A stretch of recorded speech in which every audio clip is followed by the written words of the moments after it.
நம சிவாய. உறவுகள் அனைவருக்கும் அன்பு வணக்கம். எல்லோரும் நலமாக இருக்கிறது நினைக்கின்றேன். எல்லோரும் நலமாக இருக்க வேண்டும் என்று எல்லாம் வல்ல இறைவனை பிரார்த்தித்தவனாக வளமை போன்ற ஒரு குரலை காணொலி வடிவிலே பதிவிட்டு வருகின்றேன். அந்த வகையில் இன்றைய தினம் நாங்கள் காண்க இருக்கின்ற குரல் 1330 குரலிலே 416வது குரலாக அமையிருக்கின்றது. நல்லொரு குரலாகவும் நல்லொரு உரையாகவும் அமைய பெற்றிருக்கின்றது.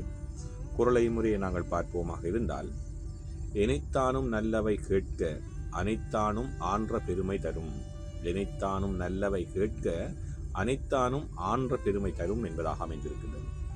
இதற்கான முதலாவது உரையை நாங்கள் பார்ப்போமாக இருந்தால், எவ்வளவு சிறிதேனும் எவ்வளவு சிறியதாயினும் நல்லவற்றை கேட்டறிய வேண்டும்.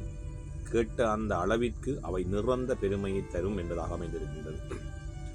நாங்கள் எங்களுடைய வாழ்க்கையிலே சின்ன ஒரு பொருளாக இருந்தாலும், சின்ன ஒரு நல்ல விஷயமாக இருந்தாலும், நல்ல விடயங்களை நாங்கள் கேட்போமாக இருந்தால் அது எங்களுக்கு ஒரு ஆழ்ந்த பெருமையை, ஒரு திருப்தியை, ஒரு நிம்மதியை தரும் என்பதைத்தான் இந்த முதலாவது உரை சொல்லியிருக்கின்றது. எவ்வளவு சிறிய ஆயினும் நல்லவற்றை கேட்டறிய வேண்டும்.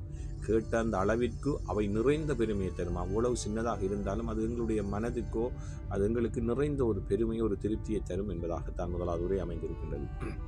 அதே போன்றுதான் கலைஞர் அவர்களும் எனைத்தானும் நல்லவை கேட்க அனைத்தானும் ஆன்ற பெருமை தரும் என்ற குரலுக்கான உரையை தந்திருக்கிறார்கள். அதை பார்ப்போமாக இருந்தால், நல்லவற்றை எந்த அளவுக்கு கேட்கிறோமோ அந்த அளவுக்கு பெருமை கிடைக்கும் என்ற நம்பிக்கையுடன் இருக்க வேண்டும். எந்த அளவுக்கு எவ்வளவு நாங்கள் நல்ல விடயங்களை நாங்கள் கேட்கின்றோமோ, இங்கே செவிவழியை நாங்கள் கேட்கின்றோமோ அந்த அளவுக்கு அந்த விடயங்கள் எங்களுடைய வாழ்க்கையிலே நல்லதை செய்யும் என்ற நம்பிக்கை இருக்க வேண்டுமோ. அந்த நல்லதை நிச்சயமாக நடக்கும். அது நல்ல விடயங்களை நாங்கள் கேட்போமாக இருந்தால் அந்த விடயங்கள் எங்களை வழி நடத்தும். ஆகவே எங்களுடைய வாழ்க்கையிலே அது நல்லதை நடத்த வைக்கும் என்பதைத்தான் கலைஞருடைய உரையும் அமைந்திருக்கின்றது. நல்லவற்றை எந்த அளவுக்கு கேட்கின்றோமோ அந்த அளவுக்கு பெருமை கிடைக்கும் என்ற நம்பிக்கையுடன் நாங்கள் இருக்க வேண்டும் என்பதைத்தான் அவருடைய உரை சொல்லியிருக்கின்றது.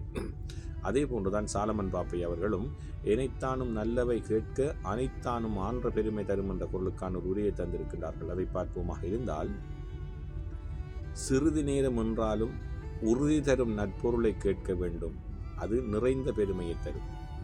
கொஞ்ச நேரமாக இருந்தாலும் நாங்கள் நல்ல விடயங்களை நாங்கள் கேட்க வேண்டும். அது எங்களுடைய வாழ்க்கைக்கு பெரும் நிம்மதியை, பெரும் மாறுதலை, அது ஒரு பெருமையை தரும் என்பதாக அமைந்திருக்கின்றது சாலமன் பாபுடைய உரையும். உண்மையிலே இன்றைய பொருளுக்கான 3 உரைகளை நாங்கள் பார்த்தோம். உண்மையிலே சில விடயங்களை நாங்கள் எங்கேயாவது ஒரு இடத்திலே நாங்கள் மனச்சோர்வாகவோ அல்லது கவலையுடனோ ஏதோ ஒரு சந்தர்ப்பத்தில் இருக்கின்ற பொழுது நாங்கள் கோவிலாக இருக்கட்டும், பொது இடங்கள், எந்த இடத்துல நல்ல விஷயங்களை, நல்ல எங்களுக்கு காதுக்கு இனிமையான நல்ல விடயங்களை கேட்கின்ற பொழுதும் ஏதோ உங்களுக்கு ஒரு ஆத்ம திருப்தி கிடைத்த ஒரு சிந்தனை சில நேரங்களிலே வரும்.